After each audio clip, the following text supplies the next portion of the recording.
देश के 5 राज्यों में विधानसभा चुनाव का बिगुल बज चुका है। इस साल के अंत में ये तय हो जाएगा कि राजस्थान, मध्य प्रदेश, छत्तीसगढ़, तेलंगाना और मिजोरम में कौन बाजी मारेगा। इन 5 चुनावी राज्यों में 3 राज्य ऐसे हैं जिनमें मुकाबला सीधे बीजेपी और कांग्रेस के बीच है। ये राज्य हैं राजस्थान, मध्य प्रदेश और छत्तीसगढ़। इधर तेलंगाना में बीजेपी ने पूरी ताकत झोंक रखी है, लिहाजा राज्य में कांग्रेस, बीजेपी और सत्ताधारी बीआरएस के बीच त्रिकोणीय मुकाबला होने के आसार बन रहे हैं। इन चुनाव के लगभग 6 महीने बाद ही लोकसभा के चुनाव होने हैं, लिहाजा कुछ लोग कह रहे हैं कि 5 राज्यों के ये चुनाव लोकसभा चुनाव का सेमीफाइनल होंगे। पांचों राज्यों में भारतीय जनता पार्टी करारी शिकस्त का सामना कर रही है। भाजपा का सूपड़ा साफ होने वाला है। 5 राज्यों के जो चुनाव आ रहे हैं, उन 5 राज्यों के चुनाव में आज जनता का समर्थन भारतीय जनता पार्टी को मिल रहा है। इस समर्थन के आगे उनकी झूठ की दुकान और झूठ के पकवान कड़वे साबित होंगे, इस बात को समझ कर रखें। कुछ लोगों का मानना है कि इन चुनाव के नतीजे कहीं न कहीं लोकसभा चुनाव को प्रभावित कर सकते हैं, लेकिन क्या वाकई स्थिति ऐसी ही है? क्या इन राज्यों के चुनावी नतीजे 2024 की स्क्रिप्ट लिख सकते हैं?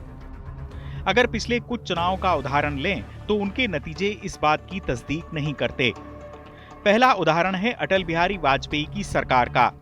2003 में इन चुनावों में मिली जीत से उत्साहित होकर वाजपेयी सरकार ने केंद्र की सत्ता बरकरार रखने के लिए समय से पहले लोकसभा चुनाव कराने का दांव चला, लेकिन ये बाजी उल्टी पड़ गई।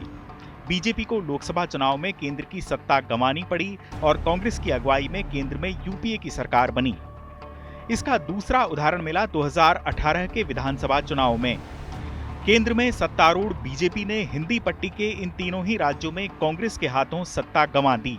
नतीजे कुछ ऐसे रहे कि विपक्ष को भी इसके अगले साल यानी 2019 में हुए लोकसभा चुनाव में मोदी सरकार को उखाड़ फेंकने की उम्मीद बंधी, लेकिन उस वक्त भी नतीजे प्रधानमंत्री मोदी के हक में रहे और बीजेपी एक तरफा जीत हासिल कर सत्ता पर काबिज हुई।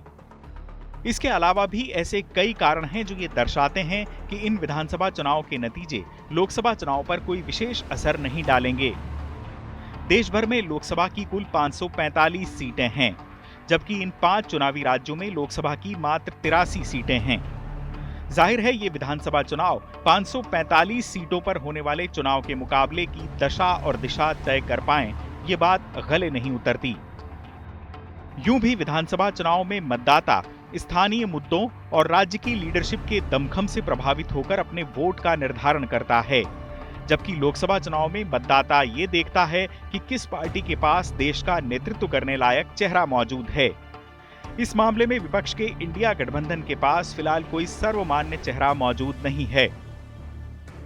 यानी विधानसभा चुनाव में जीत हासिल करने वाली पार्टियों का मनोबल तो जरूर बढ़ेगा, लेकिन इसके 6 महीने बाद होने वाले लोकसभा चुनाव की पटकथा ये चुनाव लिख पाएं, इस बात के आसार नहीं हैं।